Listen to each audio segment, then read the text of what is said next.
bonjour. Bonjour, mesdames et messieurs. Si je pourrais avoir votre attention, s'il vous plaît. Donc, bonjour et bienvenue à toutes et à tous à ce lancement de la bibliothèque numérique de la francophonie des Amériques. Je suis Lynn Gigot, coordonnatrice aux communications au Centre de la francophonie des Amériques. Nous sommes heureux de vous accueillir aujourd'hui en ce lieu des plus significatifs du Salon international du livre de Québec. Nous tenons également à souligner que cet événement est diffusé par webconférence à travers les Amériques. Permettez-moi alors de vous saluer, membres de la francophonie, qui participez à distance à ce coup d'envoi de votre bibliothèque. Vous pouvez également réagir ou commenter l'arrivée de cette bibliothèque via nos réseaux sociaux, facebook.com, /CFA Amérique ou twitter.com/CFA Amérique au pluriel. Avant de céder la parole à notre première invitée, je tiens à souligner la présence parmi nous de Mme Julie Lemieux, vice-présidente du comité exécutif de la Ville de Québec, M. John Keyes, président du Salon international du livre de Québec, M. Justin Viard, consul général de la République d'Haïti à Montréal, Mme Sylvie Lachance, secrétaire adjointe à la francophonie canadienne, secrétariat aux affaires intergouvernementales canadiennes, M. Jacques Laflamme, sous-ministre adjoint, ministère de la Culture et des Communications, et Mme Catherine Boyer-Léger, directrice générale, Regroupement des éditeurs canadiens-français, le RECEF. Et maintenant, afin de vous présenter cet outil de développement et de partage qu'est la bibliothèque, j'invite M. Desgagnés à prendre la parole. Président directeur général du Centre de la francophonie des Amériques. Merci Lynn. Distingués invités, chers amis de la francophonie des Amériques, bonsoir.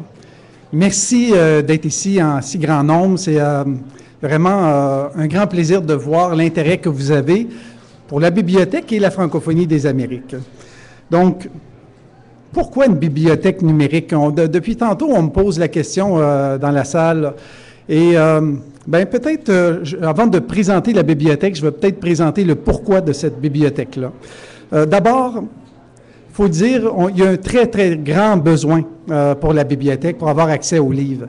Pour nous, ici au Québec, ça paraît peut-être pas, là, quand on a accès assez facilement aux livres, mais quand, par exemple, au Canada, si on vit dans les territoires du Nord-Ouest, d'ailleurs, dans les premières semaines que je suis arrivé, il y a quelqu'un des territoires du Nord-Ouest qui m'a appelé, il m'a demandé, « Monsieur Desgagnés, on voudrait avoir une bibliothèque. Est-ce que vous pouvez financer une bibliothèque à peu près 30 000 pour une ville, finalement, au sud de Yellowknife? » Je me suis dit, mon Dieu, si je fais ça, dans combien de villes que je vais être obligé de le faire? Je me suis dit, bon, il faut trouver une solution. Au Canada, moi, je me souviens, là, j'ai vécu 27 ans dans l'Ouest canadien. Quand il y avait un salon du livre, là, je me souviens, pour les adultes, là, il y avait une table, c'est 3 par 8, là, whatever. Et quand on arrivait, on était tellement heureux d'avoir une table de livres qu'on pouvait acheter. Peut-être, on ne savait même pas c'était quoi. Bon, vous voyez, je me souviens, la première année que je suis arrivé ici à Québec et que j'ai vu le salon du livre, je suis ressorti tout de suite, c'était comme trop. Je ne savais pas quoi faire. Donc, c'est vraiment surprenant. Et si on va aux États-Unis, mais c'est la même situation qui se passe. Encore une chance que la France, les alliances françaises sont présents aux États-Unis parce qu'ils font une offre de livres. La France finance le livre et ils se retrouvent souvent dans les écoles et dans les communautés. Même chose en Amérique du Sud, même chose dans les Caraïbes. Mais les gens nous demandent d'avoir des livres avec des référents culturels des Amériques. Donc, c'est aussi la raison pourquoi on a décidé de mettre cette bibliothèque numérique. 33 millions de locuteurs de français à travers les Amériques et puis vraiment, il y a quelques territoires qui ont des accès. Donc, on veut vraiment faire de cette littérature un lien, une façon de développer la francophonie des Amériques. Faire connaître aussi ces auteurs qui existent un petit peu partout sur le territoire et qui aimeraient être lus aussi au Québec, par exemple. Donc, c'est un peu la raison des besoins. Puis peut-être encore, on s'est dit, je pourrais en parler, mais pourquoi pas demander à ces gens-là de vous en parler? Donc, à ce moment-là, on a demandé à nos amis de la francophonie des Amériques de nous faire un petit témoignage de cette bibliothèque-là. Et puis, je vais vous présenter juste pour vous illustrer un petit peu le besoin, on a quelques petits témoignages qui nous viennent de la francophonie des Amériques. Donc, je vous invite à écouter ça avec moi.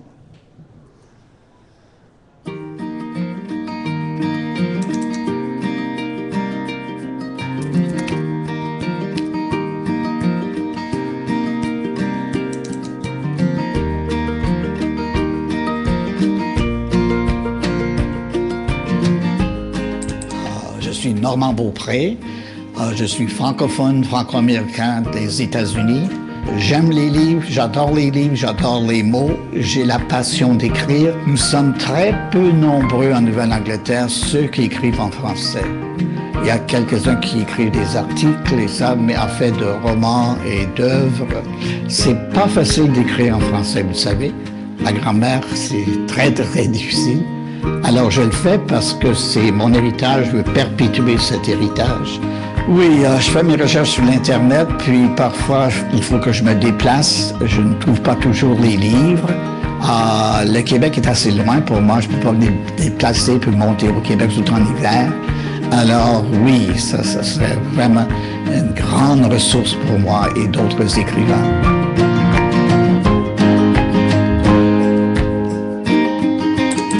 Je suis Justin Vierbe, je suis le consul général d'Haïti à Montréal.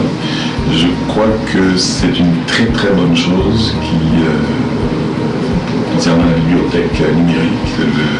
Ça donne normalement à l'étudiant haïtien accès rapide et puis ça ne prend pas d'espace, surtout à une jeunesse qui veut s'ouvrir au monde entier, qui est à la quête du savoir. C'est la plus belle chose qui puisse arriver à la jeunesse haïtienne.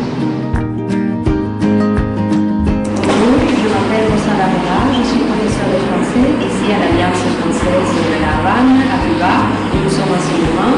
Je suis ici avec un groupe de mes étudiants. Katia.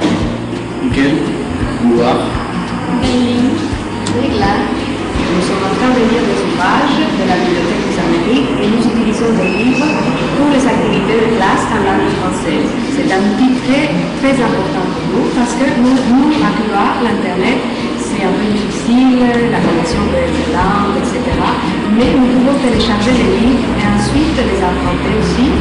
Et on peut les étudier, les livres, au fur et à mesure, sans avoir la nécessité, l'obligation d'être connecté à Internet tout le temps. Je m'appelle Cari Rodriguez, je suis professeure de français langue étrangère à l'Université de El Salvador en Amérique centrale. Ce projet va permettre aux professeurs et étudiants de français d'avoir accès gratuit à des milliers de livres et des ressources pédagogiques. Pour moi, c'est vraiment un projet solidaire parce que dans notre région, en Amérique centrale, on a très peu de ressources économiques pour acheter des livres.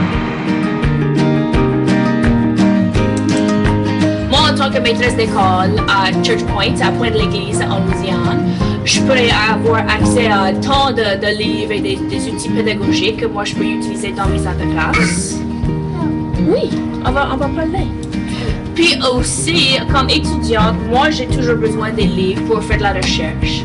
Et en tant que maman, j'ai toujours besoin des livres en français. Hey toi, t'aimes des livres? T'aimes pas lire des livres? Pour élever un petit enfant bilingue, il faudra que tu aies des livres dans les deux langues. Pour avoir accès à ça, ici en Louisiane, ce serait un grand plaisir pour nous parce que c'est difficile de trouver des livres en français ici parce qu'on est loin du Canada. Ça se trouve, c'est cher et c'est loin. So, avoir accès à tout ça numérique puis digitalement, ça porte des grandes affaires. Ça, c'est un projet qui me touche tellement parce que je suis une grande lectrice, mais c'est vraiment difficile de trouver des livres en français.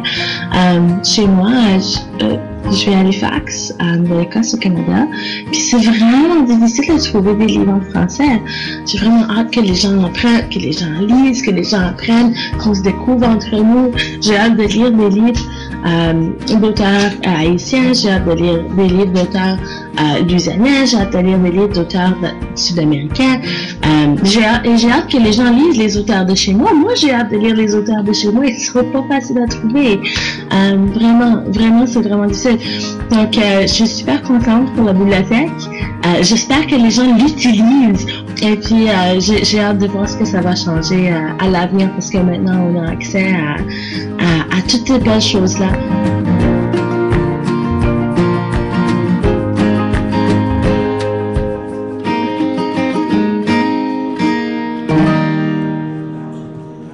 Voilà.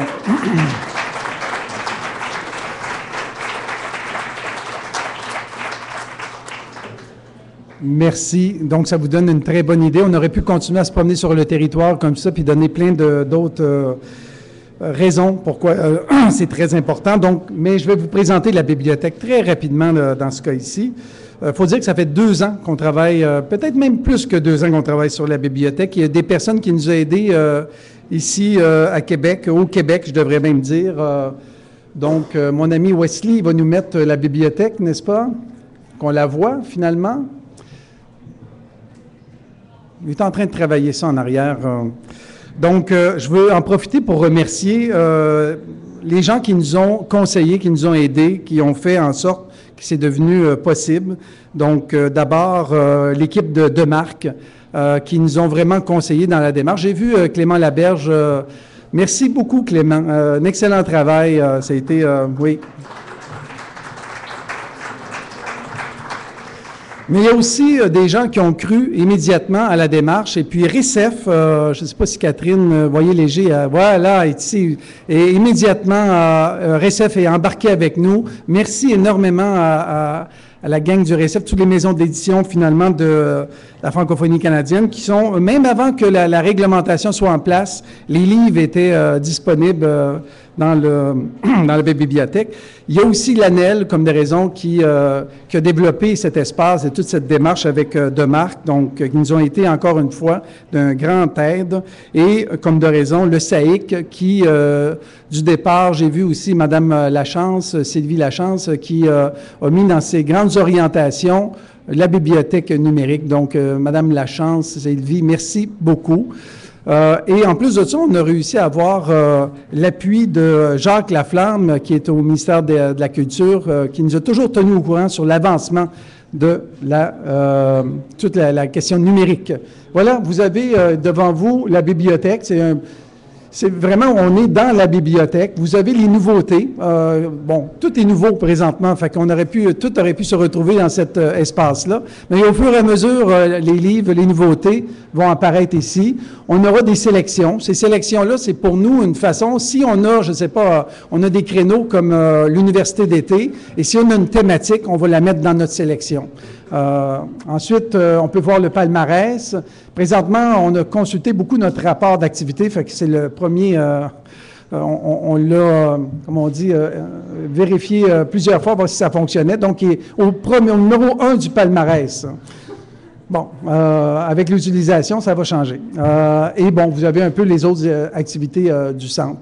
Présentement, à peu près 2500 livres, je vais dire, là, qu'on a réussi à installer. On a une personne ressource qui est en train de faire une sélection au Québec, mais qui fait des démarches aussi avec Haïti, avec la Guadeloupe, avec la Martinique, avec la Louisiane, avec les maisons d'édition sur l'ensemble du territoire, pour ajouter, à chaque fois qu'on sort du territoire, il faut un peu recommencer le travail et puis développer des ententes. Donc, présentement 2500 livres, et l'idée c'est d'augmenter, comme de raison on va acheter d'autres livres, d'autres ressources, mais on veut être stratégique dans ce qu'on va acheter. On veut voir comment je pourrais dire, on cherche à être pertinent dans notre démarche. Donc, on va demander aux gens de nous dire ce qu'ils ont besoin, que ce soit des ressources pédagogiques, que ce soit des livres pour les agents de développement.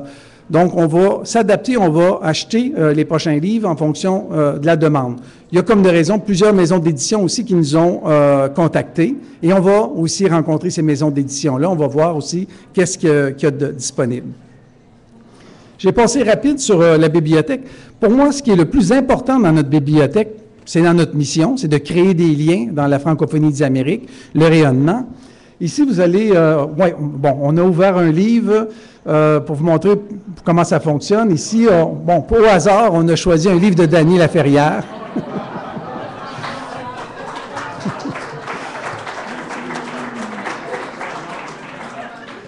Et on peut voir ici, il y a réservé, on peut l'avoir EPUB ou on peut aussi l'avoir en PDF. Dans ce cas ici, il est disponible seulement en EPUB. Et on peut aussi aller feuilleter le livre. Donc, si Wesley nous montre un peu là, oui. Ah, OK, bon, on peut le feuilleter. De toute façon, je pense qu'il est important. Vous avez déjà feuilleté un livre? Ah, il est en train de le faire. Voilà. Donc, on a un certain contenu disponible avant de faire son choix. Et puis, on peut regarder, puis faire son choix un peu comme ça. Puis ensuite, de ça, on l'emprunte. Et on a respecté toute l'industrie là avec les bons conseils de Marc Lannel. Donc, on peut faire un prêt pour 3 semaines et puis il est chronodégradable. Donc, ensuite de ça, il retourne disponible dans la bibliothèque. On achète, je pense qu'on a le droit, c'est 55 prêts. Et ensuite de ça, le livre disparaît. Il faut l'acheter de nouveau. Donc, c'est bon pour respecter toute la grande réflexion qui s'est faite ici au Québec sur la question. Mais ce qui est encore plus important avant de vous laisser là, à discuter entre vous autres, c'est la question du réseau, de notre mandat. On ne veut pas rendre seulement l'accès aux livres, on veut rendre accès à la francophonie des Amériques, on veut tisser des liens entre tous ces gens-là. Et la littérature est un petit peu notre, comment je dirais, notre appât, notre raison pour attirer les gens. Donc, on a créé aussi une page qui va être disponible très bientôt, qui s'appelle l'Espace BN. Dans cet espace-là, finalement, c'est un outil qui a pour but de dynamiser la bibliothèque. C'est un espace de partage, de communication, de dialogue, d'interaction, un espace de création de liens avec la francophonie des Amériques. Qu'est-ce qu'on peut y retrouver? On va retrouver d'abord et avant tout des francophones dans les Amériques. Et les outils sont les réseaux sociaux, que ce soit Facebook. On peut créer, par exemple, avec Facebook, des groupes de discussion, comme je le disais, sur le développement communautaire. Ça peut être sur le jardinage, ça peut être, les thématiques peuvent... on peut travailler avec Twitter. On est en train de faire des contacts pour avoir la Twitterature. On peut avoir le YouTube, des blogs, etc. On veut faire des entrevues avec des personnalités, que ce soit des auteurs, des maisons d'édition, etc., des concours, un babillard pour informer la francophonie des Amériques. On peut avoir des événements comme les Amériques littéraires qu'on tient ici à Québec depuis 2 ans. On peut faire de l'information sur les salons du livre. Il y a un salon du livre le 8 mai en passant, je pense que c'est en Argentine le 8 mai, et les gens nous ont déjà informés à cause de la bibliothèque. Donc, ça va être intéressant de savoir ce qui se passe dans les Amériques. Il y a aussi l'accès à des conseillers pédagogiques. On s'est aperçu quand on fait un programme qu'on a qui s'appelle « Anime ta francophonie », les gens gagnent des bourses pour acheter des livres. Et quand les gens des États-Unis ou d'ailleurs, Amérique latine, gagnent, ils doivent acheter des livres avec des référents culturels des Amériques. Et ils n'ont pas, comment je pourrais dire, accès à des conseillers pédagogiques. Je suis un professeur de 2e année, qu'est-ce que je peux acheter? On peut mettre ces gens-là en lien avec des conseillers pédagogiques. Donc, on peut aussi, je trouve que c'est très important, compte tenu de notre mission, avoir des livres audio. Donc, on a des gens qui n'ont pas eu la chance d'étudier en français, jamais dans leur vie. Donc, ils ont de la difficulté à lire. Donc, ils vont pouvoir, avec ces livres audio, pouvoir suivre et même apprendre à lire le français. Mais il y a aussi des gens qui sont non-voyants, donc on veut que tout le monde puisse vraiment bénéficier de la bibliothèque. Et surtout, comme je le disais tantôt, on peut faire des demandes très spécifiques. Si les gens connaissent le livre, qui ont le nom de l'auteur, l'ISBN, numéro, etc., ils peuvent le faire comme ça. Mais comme les gens n'ont pas accès, ils peuvent faire aussi des demandes très... moi, je dirais général. Je cherche un livre sur l'économie sociale et solidaire. Et on peut les recommander quelques livres et les acheter et les rendre disponibles dans la bibliothèque. Voilà, grosso modo, là, ce qu'on a voulu faire. Comment on va se servir de la bibliothèque pour répondre à nos besoins de rayonnement et de tisser des liens. Je vous invite à aller sur la bibliothèque, pas tellement pour emprunter des livres, mais pour peut-être se mettre en lien avec cette belle francophonie des Amériques. Merci beaucoup. Bonne soirée.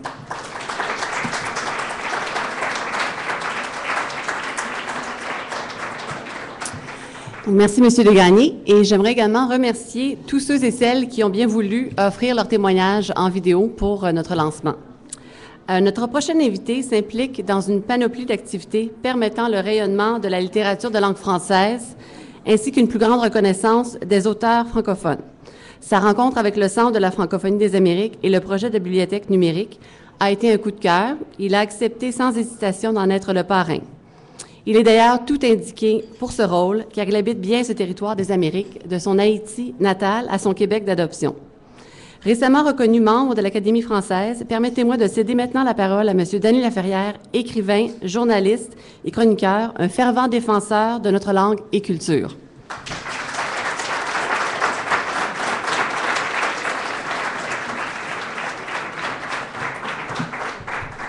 Bon, merci. Je suis très content d'être ici et moi aussi, je ne m'attendais pas à ce public nombreux et semble-t-il enthousiaste. Vous pouvez ramasser votre...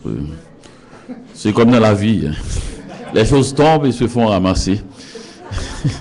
Et donc, je suis très heureux d'être ici et de voir cet enthousiasme au Salon du Livre de Québec. Le mot Québec est très important dans cette nouvelle bibliothèque francophone des Amériques. Et cette ville qui se bat constamment pour sa culture, sa langue et pour préserver le peu de chaleur qu'une année normale nous réserve. Talonnés jusqu'en mi-avril par la neige, nous résistons et nous lisons. Et je crois bien peut-être que toute cette littérature foisonnante est sortie de cet hiver, parce que j'ai toujours cru, moi, que le fait que ces écrivains russes nous ont donné tant de grandes œuvres, Guerre et paix et autres, tient peut-être lieu au froid russe qui impose le calme, la solitude sur une longue partie de l'année et nous empêche de sortir pour faire la fête. Et cette façon, cette solitude, ce calme, et nous permet de faire la fête pour les autres, c'est-à-dire celle de l'écriture. Donc j'ai été très, très heureux, vous avez raison de dire, c'est avec enthousiasme que j'ai accepté cela, parce que je suis absolument obsédé par l'idée du partage. J'ai toujours cru qu'un livre est un témoin et qui relie un écrivain à un lecteur, et j'ai toujours cru qu'une ville et c'est tout simplement un lien entre deux lampes studieuses le soir, une lampe où quelqu'un s'assoit et écrit près de la fenêtre, et une autre lampe à l'autre bout de la ville où quelqu'un s'assoit et lit.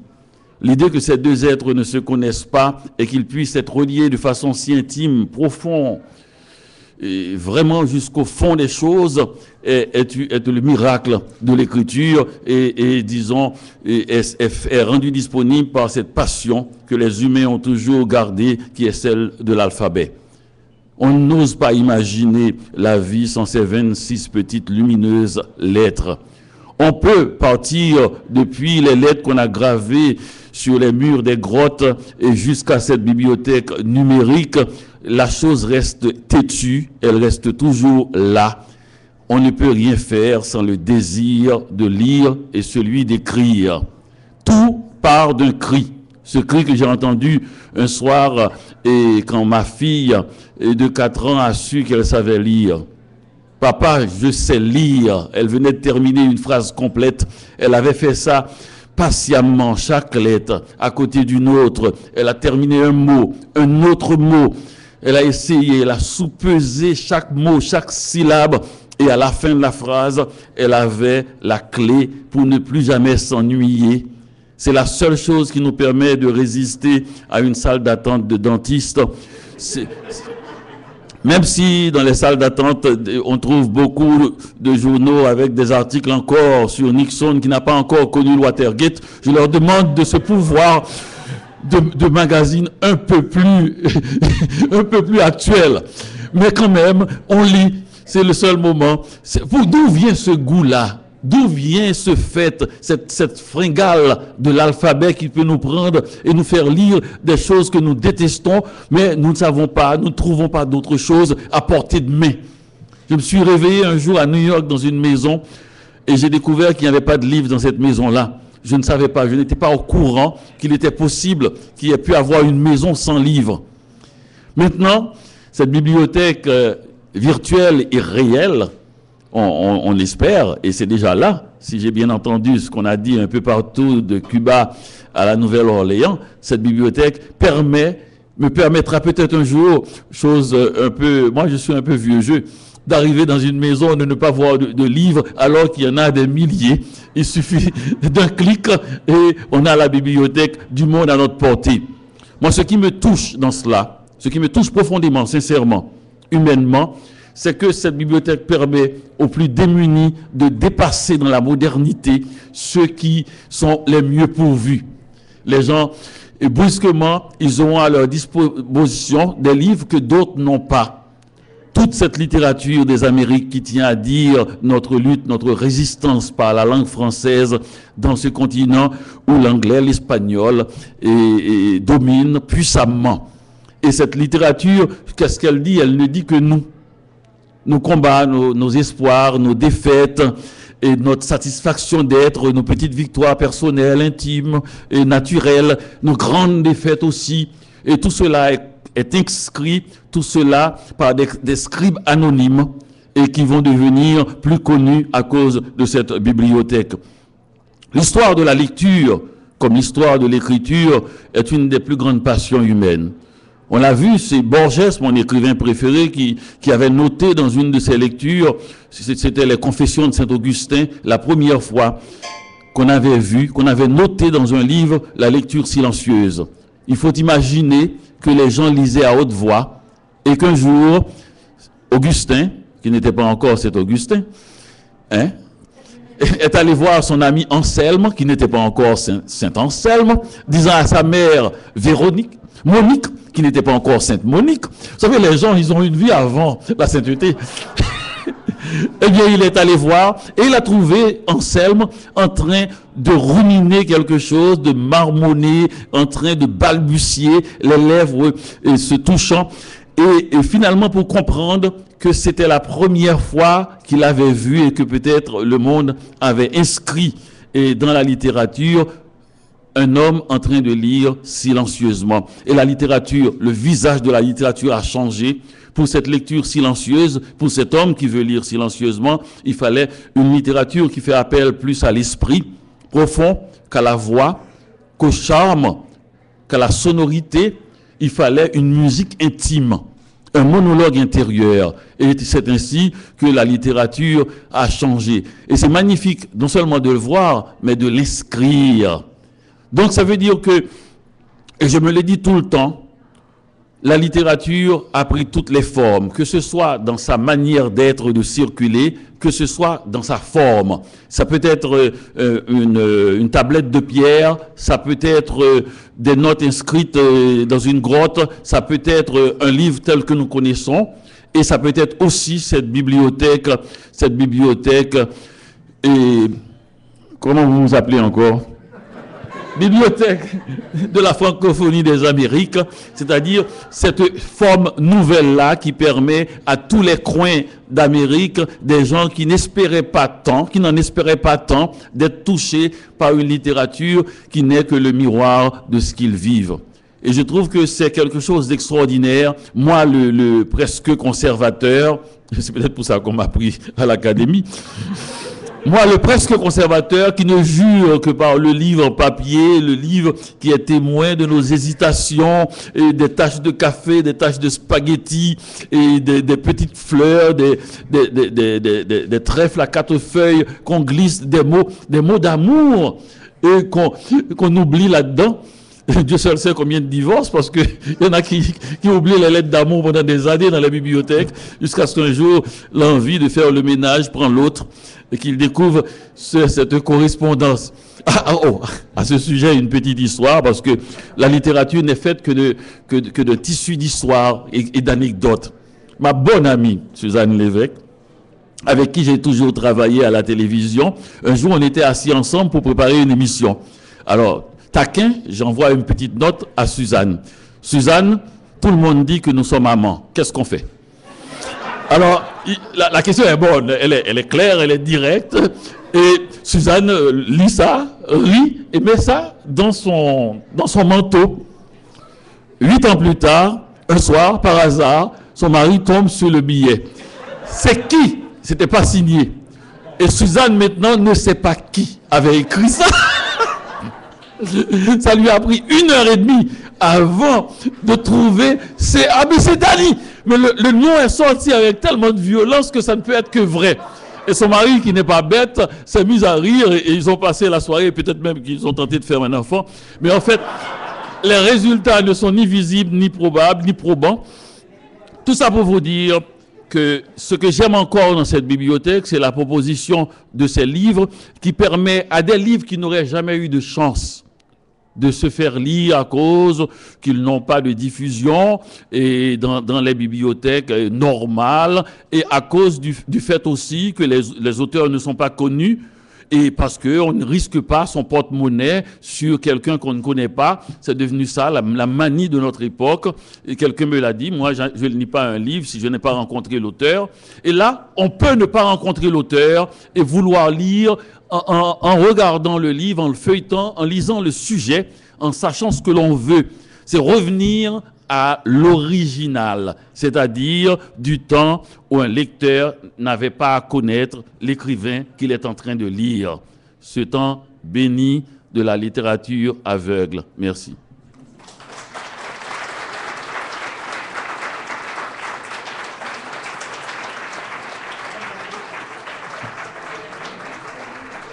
Merci beaucoup, M. Laferrière, pour ces beaux mots. Je vous demanderai, par contre, vous et M. Desgagnés, de revenir à l'avant. S'il y a des questions de la salle. Chers invités, ces quelques prochaines minutes vous sont réservées si vous avez des questions ou commentaires pour M. Laferrière ou Desgagnés. Alors, Lynn, c'est moi qui ai le micro. Si jamais les gens veulent se faire entendre comme il faut... Par l'avant. On a une question à l'avant, Lise. OK. Alors, j'ai le micro ici qu'on pourrait se prêter. Alors, à qui veut... Vers l'avant complètement. Il faut faire attention. Il ne faut pas dépasser les caisses de son, comme on dit, pour la question. Est-ce que c'est possible de s'avancer un petit peu? À cause du contre-son. Moi, c'est une question au sujet de la littérature jeunesse. J'aimerais savoir si dans la bibliothèque numérique, on a prévu qu'il y ait des livres pour enfants, des livres même du Québec, qui soient offerts à l'ensemble de la francophonie. Très bonne question. Merci beaucoup. Ça me fait penser à notre ami de la Louisiane qui était avec sa petite fille. Hein? Oui. Absolument. C'est une nécessité. Et puis, on a fait des démarches pour acheter aussi vraiment de tous les âges. Là, donc, pour essayer de répondre aux besoins de l'ensemble. Merci pour la question. Autre question? Levez la main peut-être pour que je vous voie. Ou... Je vais répondre à cette question et ajouter une chose aussi. Quand on fait des choses utiles comme ça, c'est pour ça la question est très bonne de littérature jeunesse. Des fois, on oublie aussi la fantaisie. J'aimerais bien que, je me souviens d'avoir une discussion avec des gens qui s'occupent de lecture pour les aveugles. J'ai dit, est-ce que vous avez un bon livre érotique? Mais je veux dire quelque chose de sérieux là. Et ils m'ont regardé comme si les aveugles n'avaient pas le droit de lire ou de pêcher. Et il y avait un aveugle, heureusement, tout à côté, qui était là pour faire de la figuration. Il a dit, moi, j'ai toujours envie de lire des livres érotiques, mais il n'y a rien pour les aveugles. C'est pas parce qu'on est aveugle qu'on est un saint. Alors, j'espère qu'on mettra aussi quelques livres, enfin.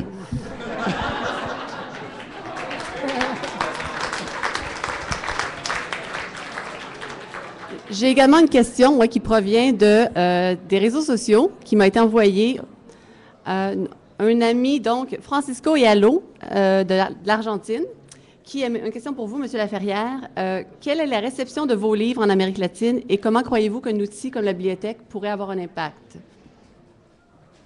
La réception est presque nulle. Il est vrai que comme je suis en espagnol, en portugais, au Brésil, ça va. Ça va à cause du rapport constant entre Haïti et le Brésil. Ils ont mis Pays sans chapeau à l'école. Ils ont fait une édition de 30 000 exemplaires. C'est magnifique.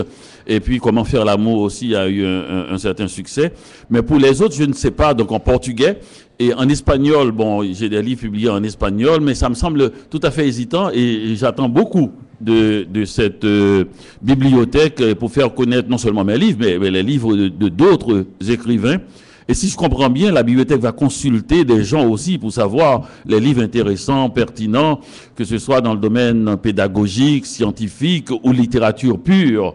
Et parce que aussi, il y a tellement de grands poètes au Québec aussi, ce serait intéressant de les faire connaître en Amérique latine. Ça se lit bien, la poésie, le soir. Autre question dans la salle? Derrière, il y avait des questions derrière. Je peux me déplacer? Ça va aller. De toute façon, mesdames et messieurs, on souhaite bien sûr vous garder avec nous et vous pouvez, on peut poursuivre la conversation avec M. Laferrière et M. Desgagnés. Il y a un buffet qui est servi, également le bar est ouvert, donc continuez à rester avec nous. J'aimerais rappeler que pour emprunter des livres, il suffit d'être membre du centre, ce qui est gratuit, en s'inscrivant via francophoniedésamériques.com. Devenir membre du centre, c'est participer activement à cette francophonie plurielle et diversifiée des Amériques. En terminant, j'aimerais aussi saluer les gens qui ont suivi cet événement sur le web. Merci d'être là. Et merci aussi à tous nos partenaires et invités d'être avec nous.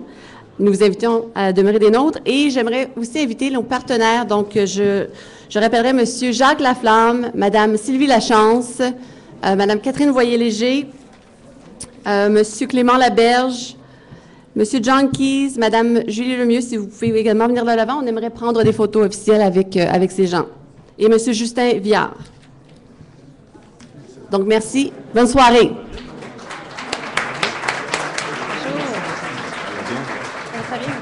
Merci d'être là. Dans mon bureau,